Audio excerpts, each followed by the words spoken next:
이번 시간에 하는 앞부분에서는 크게 시험 문제에 있어가지고 여러분이 어려운 부분은 없는 것 같아요. 어려운 부분은 없어 보이죠. 방금 제가 주의해라는 부분만 조금 주의를 하셔가지고 보시면은 큰 문제는 없을 것이다. 이렇게 생각이 되어집니다. 자, 그 다음에 이제 밑에 보시면은 화재의 성상 진행 단계가 있는데, 이제 제1절 자연과학 해가지고 무염화재, 유염화재가 있어요. 무염화재, 유염화재가 있는데, 요거는 이제 구분하는 게 필요합니다. 쉽게 말해가지고, 무염이라는 건 뭡니까? 불꽃염재, 불꽃이 있다, 없다? 불꽃이 없다라는 거예요. 불꽃이 없다. 이게 중요하죠. 자, 보면은 주로 다공성 물질에서 우리가 쉽게 말해가지고, 다공성 수치라든지 아니면 솜 같은 경우죠. 그죠? 솜 보면 벌겋게 탑니다. 자, 이런 경우를 말합니다. 다공성 물질에서 발견되며 화염이 크게 발생하지 않으나 연기가 나고 빛이 나는 화재로서 신부화재와 관련이 있다 돼 있어요. 여기서 불꽃이 없고 다공성이고 그 다음에 신부화재라. 신부화재와 관련이 있다. 요 신부화재 잘 기억해 주십시오. 여기에 무연입니다. 그 다음에 다공성 연소물질은 대기 중에 산소가 천천히 스며들면서 연소 범위가 서서히 확산된다 이렇게 돼 있어요. 여러분 이제 화재 현장에서 여러분 화재 현장 가보셨습니까? 솜이라든지 톱밥 이런 거. 여기 보면은 불 나면 어떻게 한꺼번에 확 타는 거 아니고 그 어떻게 됩니까? 이렇게 불꽃이 이게 표현을 어떻게 해야 될까요? 조금 스며들어 가지고 그죠? 조금 확대되어 갑니다. 공기 중에 있으러. 자, 그걸 이야기한다 이렇게 보시면 됩니다. 다공성 연소물질은 대기 중에 산소가 천천히 스며들어 연소 범위가 서서히 확산된다. 서서히 확산된다. 그 다음에 또 중요한 게 있어요. 단어가 뭐냐면은 재발화 위험이 있다. 재발화. 그래서 어떻게 되느냐? 여러분이 화재 현장 가면 전부 다 DB해야 됩니다. 솜 같은 경우는 포크레인 가지고 이렇게 해야 돼요. 저희가 이제 과거에 솜 화재가 난데 이런 경우는 참 죽입니다. 어떤 경우냐면은 배에서 인도 같은 데서 솜을 수입해 와요. 수입해 오면은 그것을 그냥 이렇게 솜 이렇게 가져오지 않죠. 엄청난 압축을 해 가지고 가져옵니다. 근데 그게 만약에 불이 붙어 가지고 바깥으로 나오게 되면은 이제 산더미가 돼요, 이게. 팽창을 해가지고. 근데 그것을 일일이 어떻게 합니까? 우리 육손이라고 그러죠, 이렇게. 전부 다 집어내가지고 불을 꺼야 돼요. 그 안에 쏙 불이 타기 때문에. 자, 이런 경우가 뭐냐면은 무염화재입니다. 무염화재. 자, 그럼 세 번째 보면은 천을 씌운 가구, 이불솜, 석탄, 톱밥, 폴리우레탄 재질의 매트리스와 같은 물질은 대표적인 무염화재의 연소 물질에 해당된다. 이렇게 돼 있어요. 자, 근데 여기에 보면은 여러분 이렇게 생각할 거예요. 아니, 불꽃이 있던데 라고 이야기하면 불꽃이 있던데 그죠? 여러분 보니까 이게 무염화재라면 솜하면 불꽃이 없어야 되는데 여러분 실제 보니까 어떻게 불꽃이 있어요. 그게 왜 그러냐면은 거기에 그 100% 그 자체로서는 불꽃이 발생되지 않아야 됩니다. 근데 여기에 다른 물질들이 있겠죠. 섞여져 있다 보면은 거기에서 가연성 가스가 발생돼 가지고 일부가 연소한다 이렇게 보시면 돼요. 그 개념으로 보셔야 되고 이 순수한 이 자체로서는 이런 불꽃이 보이지 않는 무염화재다. 이렇게 여러분이 이해를 하시면 되겠습니다. 자, 그 다음에 유염입니다. 유염 같은 경우에 유염은 다른 거 없죠. 불꽃이 있다라는 거죠. 그죠? 불꽃이 있는 것을 우리가 유염이다 이렇게 이야기합니다. 열과 화염이 크게 발생하는 일반적인 화재 유형에 속한다 되어 있습니다. 그래서 이게 보면은 서서히 하는데 이거와 정반대되는 개념이죠. 반대되는 거. 이렇게 해야 되겠네. 반대되는 개념. 그죠? 서서히 확산되는 것이 아니고 일반적으로 크게 확산됩니다. 목자재와 같은 나무 조각이 외부 열에서 가열되면은 건조되면서 먼저 수증기가 배출되고 나면 표면이 변색되어 열분의 가스가 발생됩니다. 일반적으로 보면은 열분의 가스에 의해 가지고 연소가 일어나죠. 이게 충돌 이론 이렇게 이야기를 하는데 우리가 그까지는 나중에 이제 연소 파트에서 간단히 제가 이야기할 건데 여기에서는 그까지는 알 필요 없고 어쨌든 수분이 증발하고 나면 연소 가스가 타게 됩니다. 거기에 의해서 이제 연소가 되는 것을 일반적으로 연소 가스가 가열물이 가열이 되게 되면은 어떻게 합니까? 결국은 이렇게 산소하고 부딪히는 여기에 불꽃이 형성되겠죠. 요 형태가 뭐냐면 유염화재라는 겁니다. 유염화재. 이게 가연성 전기하고 산소하고 부딪히는 이 면에서 불꽃을 내면서 타는 것. 요 형태를 우리가 유염화재라 되어 있습니다.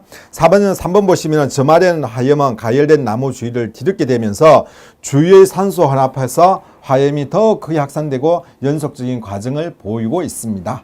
발생된 화염은 대기 중에 방출되거나 일부는 연소 중인 나무로 다시 복사열이 되어 돌아오게 되는데 대략 전체 3분의 1까지 되어 있습니다. 화재는 계속해서 진행된다 이렇게 되어 있는데 결국은 여기에서 연소되면서 에너지 100이라는 게 나간다면은 결국은 30이라는 것은 다시 여기로 전달된다는 거죠. 그러면서 어떻게 됩니까? 옆에 있는 목재를 이렇게 가열시키겠죠. 가열시키면서 탈 수 있는 조건을 자꾸만 만들어 간다는 겁니다. 이 말이에요. 대략 전체 열 3분의 1이 데려러 오면서 결국은 어떻게 했는데 옆에 있는 가연물을 가열하게 되고 일부는 수증기가 증발하면서 또 뭐갑니까? 가연성 가스가 이렇게 올라가겠죠. 가연성 가스가 발생되면서 계속적으로 연소가 이루어진다 하는 겁니다. 요게 유염화재입니다. 유염화재. 자, 요 정도 사실 유염화재를 더 깊이 들어가려면은 더 깊이 들어갈 수 있는데 이 유염화재 우리 공통교재에 있는 정도만 여러분이 기억을 해주시면 됩니다. 그리고 시험 문제는 몇 년 전에 소방위 시험에서 한번 출제됐어요. 한번 출제됐는데 요 정도 범위를 벗어나지 않았습니다. 그렇기 때문에 여러분들이 너무 깊게 들어가지 마시고 요 정도 기억하시고 나중에 또 이제 하고 소방위 같은 경우에는 한 번 더 이야기할 시간이 있을 겁니다. 그때는 조금 더 깊이 들어가고 지금은 소방교 시험 치시는 분들이 있기 때문에 우리 공통교재의 정도에 맞춰 가지고 이렇게 이해를 해주시면 되겠다 하는 거. 일단은 무염화재에 대해서 여러분이 조금 기억을 많이 해주시면은 자연적으로 그 반대되는 개념이 유염화재다. 이 정도 여러분이 이해를 해주시면 되겠죠, 그죠? 자, 그 다음에 두 번째 열과 온도입니다. 열과 온도인데 이 부분은 참 어렵게 경북에서 2013년도에 출제가 되었어요. 제가 여기에 있는 문제 놓은 거는 제가 한 8년 정도 이 강의를 하면서 처음 봤어요. 처음 봤는데 문제는 그 당시 거의 틀렸습니다. 사람들이. 거의 틀렸어요. 상당히 좀 어렵게 나왔죠. 뭐냐면은 내용들은 이런 겁니다. 어떤 여기 공통교재에 있는 내용인데 이 표현을 바르게 쓰고 있느냐 하는 거예요. 그래서 그때 문제에 나왔던 부분을 전부 다 제가 밑줄로 이렇게 표시를 해놨습니다. 자, 물의 빙점 되어 있습니다. 끓는 점 되어 있고 여기에는 섭씨하고 하씨하고 이런 거 물어보는 게 나와 있습니다. 섭씨 이렇게 내죠. 섭씨 이렇게 나오고 하씨 이렇게 나옵니다. 요 차이를 또 묻는 게 나왔어요.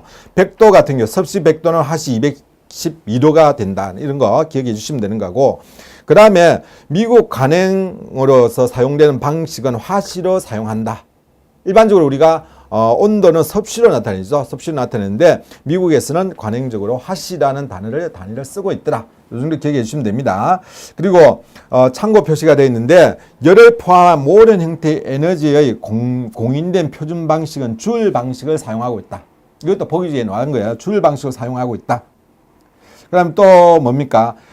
밑에 보시면은 그런데 IBTU라는 단어가 나옵니다. IBTU 나오는데 근데 또 일부에서는 그렇지 않더라는 겁니다. 일부에서는 열의 양인 BTU를 사용하는 곳도 있더라 하는 거죠. 곳도 있더라. 이제 이런 내용이 나왔습니다. 그래서 여러분들이 뭐 크게 제가 설명하고 이럴 내용은 아니고 이렇게 놓은 적도 있다는 부분을 여러분 참고해서 봐주시면 될 것 같습니다. 근데 제가 앞으로도 크게 뭐 출제될 그런 내용은 아닌 것 같고 여러분이 이렇게 되더라는 것만 기억하시면은 다음 문제는 오는데 문제 맞추는 데는 크게 어려움은 없을 것 같아요. 제가 보기에. 여러분도 그렇죠. 한 번 정도 읽고 넘어가면은 된다라는 말씀을 드리겠습니다. 자, 열의 전달입니다. 열의 전달은 여러분들이 잘 기억을 해 주셔야 돼요. 이 부분은 중요합니다. 작년에도 통합에서 열 전달 문제가 나왔는데 참 틀린 답을 가지고 서로가 맞다고 카페에서 이렇게 이야기 참 많이 하시는데 제가 답을 달아주려다가 제가 안 달아줬어요. 안 달아줬는데 여러분들이 주의 깊게 한번 봐주셔야 됩니다. 지금 우리 공통교재에서 열의 전달에 대해서 나와 있는 한 3파트 정도가 있습니다. 3개 파트 정도가 있는데 거기에 있는 내용을 전부 다 모아놓은 거예요. 모아놨기 때문에 지금 현재 하재 1에 있는 공통교재 하재 1에 있는 내용보다는 조금 양이 많습니다. 외워야 될 게. 이게 뭐 다른 데 있는 게 아니고 공통교재 안에 있는 부분인데 흩어져 있는 것을 제가 모아놨다. 이렇게 여러분이 기억을 해주시면 됩니다. 일단은 보면은 자, 열은 물체에서 다른 한 물체로 전달되고 그 두 물체는 서로 다른 온도로 존재해야 한다는 점에서 열은 따뜻한 물체에서 상대적 차가운 물체로 움직인다. 그럼 당연히 맞죠, 그죠? 따라서 열의 전달의 비율은 물체 간 온도 차이와 연관이 있다. 그래서 예를 들어 100도씨하고 90도씨하고 100도씨하고 70도씨하고 열 전달이 어느 쪽이 잘 된다는 겁니까? 금방 쉽게 말해가지고 펄펄 끓는 물을 70도에 붓는 거하고 펄펄 끓는 물을 90도에 부으면은 어느 게 빨리 차가워집니까?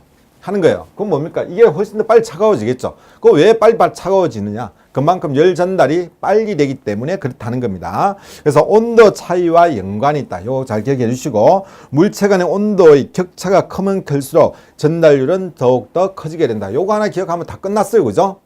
요 문장 전체가 다 끝난 겁니다.